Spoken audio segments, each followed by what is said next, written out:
What's up guys, Rhino here and welcome to my latest FIFA 18 World Cup video. What a result for England. We literally, the game's just finished. This is the aftermath right now as I'm recording. I'm over the moon. I think the whole country is absolutely buzzing right now. Fantastic result. We had great performance as well in the first half. We didn't play as well in the second half, but we thoroughly deserve victory, and the overriding sort of emotion is just complete relief after that game. Puts us in a really strong position to qualify from the group, with Panama being the next game, so hopefully we can win that to qualify. But yeah, it was one of those games that it looked like it was going to be the same old sort of England games in the opening World Cup matches. It reminded me of the game against Russia at Euro 2016, where we played really well, created a few chances, but we ended up drawing in that game, obviously against Russia, just from that sucker punch last minute goal. And this one today, it felt like it was going to be another really infuriating draw, where we'd created so many chances, not scored. They had a penalty which for me I felt was extremely soft. Don't get me wrong, you probably shouldn't have your arm up there, but it was hardly any contact whatsoever. Really surprised that even after, obviously, with VAR, that they still actually gave that as a penalty. And then for them to then not give the penalties, at least 2 penalties to Harry Kane, which just, he literally got wrestled to the floor.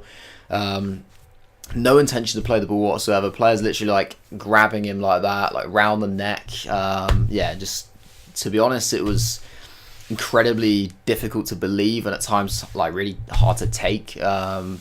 And it felt like it was going to be another one of those games and it would just set the trend for the tournament. But thankfully, Kane came through those frustrations, and he's kicked off the tournament with a really good double as well, which is obviously going to be good for his confidence, which hopefully he can kick on, and also for the team's confidence as well, and the nation's confidence to really kick on and take it a little bit further in the tournament.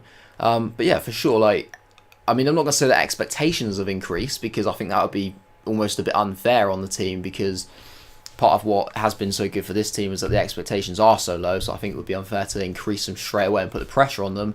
But for sure, it's given a much better mood, and a much better confidence that we can actually go into the upcoming matches and really attack our opponents and still play a solid game. But yeah, enough of England.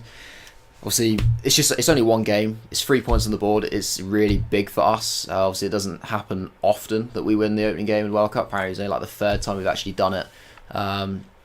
But yeah, let's not get too carried away. Anything could happen. I know, obviously, Belgium beat Panama comfortably, but that's not to say that we will. It could be a tough game for us. They could maybe nick a draw against us. So I wouldn't want to sort of get carried away and say that we're definitely through and that we're definitely going to win that game. So yeah, the main reason we're sort of here, though, obviously, been doing the predictions and the combined 11s for all of the various teams that are, all the various groups, just to say, in the World Cup. Still got one group left. I've got Group H, which includes Poland, Colombia, Senegal, and Japan. Now, for me, this is possibly one of the, if not the tightest group to call. It's one of those ones that it's not. Obviously, a lot of people have been talking about the Argentina group with Croatia, Nigeria, and Iceland being really tight. But when you look at it on paper, that group, you see, you kind of consider Argentina to be the standout favourites. Maybe Croatia, that you consider them to be a little bit higher above Nigeria and Iceland. But with this group, for me, I see Japan probably the weakest team by far, but the other 3 sides, I see them extremely equal. I can't really call a lot between them. So yeah, I'm not really sure what I'm going to say in terms of prediction on that. I've been thinking about it, but I can't really decide completely. So we'll just pop some Japanese players in there for now. Okazaki's managed to get in there, and a few other sort of players I don't really know. There's Yuri Sakai from Marseille, sort of average players. For South American, so we've got Colombia. So we've got Falcao, Muriel, Chara, Borja, and Diaz. For sure, we'll get Falcao involved. Let's get Should I get Muriel in there? Yeah, I think I can get Muriel up front. We'll put Shara on the right. Borja and Diaz will not play, unfortunately. Okay. I'll move Okazaki to the reserves just for a minute. And then Sugimoto. He won't be involved either. Let's have a look at Senegal. So I don't have Mane, which is a problem with this team. So I've got a few players again, but they're not really actually that good. I've got this guy who can play on the left. Not a brilliant player. We've got Modiame, although actually, to be fair, Idrissa Gueye can play in there. Maybe I could play Kouyaté, I suppose. Yeah, I'll put Kouyaté instead of Minamino, who can go down there. I'll put Sane in there for now, obviously, because I've not got a centre-back, but I can't imagine he's actually going to play. I'll leave Diame on the reserves as well. I'll have a look at my Polish players. Hopefully I've got a few slightly better ones. The team's not really looking that good so far, I have to say. It's looking pretty average, actually. So, Lewandowski, superb. Zielinski, Krychowiak, Milik, Teodor... wow, I can't say that. Teodorczyk, I think. I don't know. Blaszczykowski, Jedrzejczyk. Butchered that, but it's unfortunate for him. And then we've got Kaminski as well, who I've just taken out. You know what, actually, I'll keep the arm in. I can't imagine that guy's going to get involved. So yeah, I'll put Lewandowski up front, ahead of Muriel. Zielinski needs to play midfield. I've got a lot of centre midfielders here. To be honest, I'm thinking probably a 3 at the back formation. I've got Sakai as a right back, but I don't have any left backs, so I'm, to be honest, probably going to go 3 at the back. Probably 3-5-2. I'm thinking 3-5-2 would be the best bet, really, just because. So I've got Lewandowski and Falcao. I kind of want both of them up front, so I want to go with 2 strikers, but obviously I've got a few decent centre midfielders as well, so that allows me to get them in there. I do not want to make that swap. I want to put him there. I'll put Zielinski in cam. I'm not sure if he's like really like an actual cam in real life, but the 5-star weak foot works wonders on this game. Krychowiak, I'll put him in ahead of Kouyaté. I'm going to put Blaszczykowski in there as well. I'll put Shara on the left and Blaszczykowski on the right. Just swap those 2 around for the chemistry purposes, and also Krychowiak to that side. Yeah, in terms of the rest of it, I mean, did I even have a goalkeeper? I'm not sure I've actually got a goalkeeper, which is really, well, it's just disappointing, to be honest. Like, it's a bit of a shame that it looks like the final squad is gonna end being a bit of a poor one, because I've literally not packed a goalkeeper for any of these nations. I mean, maybe I have in the past and I've thrown them into SBCs, but I don't have one.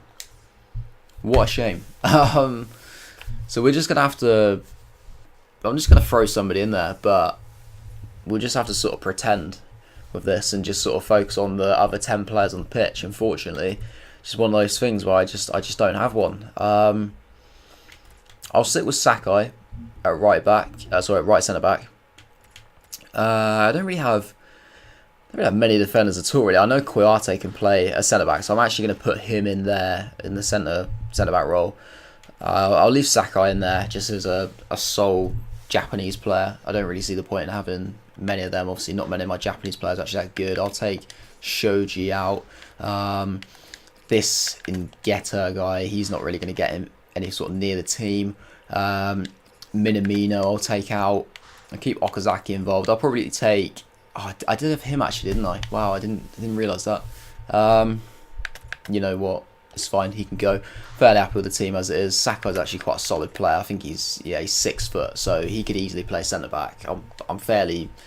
That doesn't really bother me too much. What does bother me is not having a goalkeeper, but that's just one of those things, unfortunately, where I guess it was going to happen eventually with one of the teams where I just, like obviously in some teams I have been I've been missing players from certain positions in all the teams. I've not had every position filled, unfortunately. I've been putting sort of like makeshift players in, but fortunately so far up to this point, I'd had a goalkeeper, like the bare sort of essentials in there. But yeah, this is obviously the first one that's not had it, which is, it's quite remarkable, really. Obviously, being 4 different nations to not have one, like, and all the nations from different continents as well, which makes it even more surprising. But I just don't have anybody.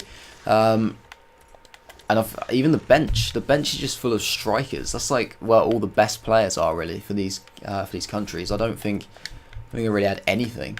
So yeah, unfortunately, I'm just gonna. To be honest, you know what? I'm just gonna leave it blank. I'll leave the goalkeeper blank. There's no point. There's no point putting a random person there. It's one of those positions that you can't say, oh, so and so could possibly play there. At the end of the day, they can't. I mean, yeah, we don't obviously know like the ins and outs of every single footballer on the planet, and there are probably outfield players that can play in goal, or maybe did in the past, but not to like a high level probably. So I'm not even gonna bother for anybody in. Manager wise, I mean, what have we got here? We've got Senegal's manager. Got Peckerman. He might be the choice actually here, Peckerman. Have I got Poland's manager? I don't. I've got Japan's manager, but I don't have Poland's manager. Whoever that may be, he's not actually in the club, unfortunately. So it's going to be Peckerman, Colombia's manager. He obviously did well at the last World Cup for them, so I've not got any sort of doubts about putting him as the manager. But yeah, apart from obviously the goalkeeper, that's not bad. He really isn't bad at all. You got Sakai, Kouyaté, Sane, Idrissa Gueye, Krikoviak and CDM, very good holding midfielders. Zielinski and Cam, maybe not the best sort of like creative player. Obviously not going to offer much of a goal threat, I doubt, but he's got energy, he's got pace, he's got like 5-star weak foot, and he's a good technical player. So usually what you want in Cam, good passing range, so that should be okay. Blaszczykowski obviously declined a little bit recently, but he's still decent right-sided midfielder, especially in that formation, because he does work quite hard. We've got Shara on the left, who offers a little bit more flair and a lot more pace than what Blaszczykowski does on the other side. And then 2 extremely clinical strikers, 2 very, very experienced strikers in Radamel Falcao and Robert Lewandowski. So you can't really go wrong there with that attack. It's just obviously, like I've been saying, it's unfortunate with the goalkeeper. But that's going to be how the squad ends, really, guys. It's just obviously the bench there with Muriel, Milik. I'm not going to bother saying his name again. Borja, Okazaki, Diame. I'm not going to bother saying his name either, because I won't even get close. It's one of those ones I'll have to wait till I hear it when they play. Yeah, in terms of like predictions, just to sort of end this video, guys, with the predictions. Obviously, like I said, I think Japan will probably finish rock bottom. I don't see that they've got a lot in their team to really push them that far and to get them through, especially in a group that's as tight as this one. For me, I'm gonna say Poland are gonna win the group. Now, they were obviously the seeded team. They've improved a lot recently. Obviously, Lewandowski's a like superb striker, and you give him any sort of opportunity and he'll score. So I think Lewandowski could be quite key. They've got a fairly well-rounded team. There's a few areas that are a little bit iffy, but in general, it's not too bad. There's a massive argument for Colombia as well. To be honest, Colombia may even have a slightly more well-rounded side than Poland, but they don't have such a good striker as Lewandowski. Falcao's good, and obviously they have James as well. But I think having that like really clinical striker, like the peak of his powers right now, Lewandowski could be a massive help. And also, I've noticed a trend so far with a lot of the South American and African countries that have been sort of, well, I wouldn't say struggling, because obviously don't get me wrong, it's only one game, so you can't say struggling, but not a lot of them have won so far. A lot of the teams that have won have been European nations, so I'm gonna edge towards Poland to pip them to the group winner slot. I think Colombia should just about get second though. I'm gonna like Senegal will. I really hope they get through because I really like Mane, and I hope he goes through, and I hope he has a great tournament. But I'm not sure if they'll have enough sort of like strength and depth to get past two two sort of real dark horses for the tournament, I'd say. You know, they're not sort of like everyone's. You know, when you talk about winners for the World Cup, they're not the sort of names that like pop in your head straight away. But they certainly have the potential to do it if they had a little bit of luck and managed to keep all their players fit and firing. So there's no reason why they couldn't. So I think you'd have to say both of them to go through, really. And Senegal just about to miss out. I don't think having just really like Mane and a few other decent players like Keita Balde, obviously like Kouyate, Koulibaly, I believe he's Senegalese, isn't he? So there's a few decent players, but not quite enough, unfortunately. I think they will just miss out, but they'll give it a real good go, and they'll certainly accumulate a decent amount of points. Probably a number of points that would actually be good enough to get through a different group, but not the one that they're in, unfortunately. I think that's just luck of the draw, really, for them there, in that sense. But yeah, that's it, just sort of to confirm. From top to bottom, I'm going to go Poland, Colombia, Senegal, and Japan.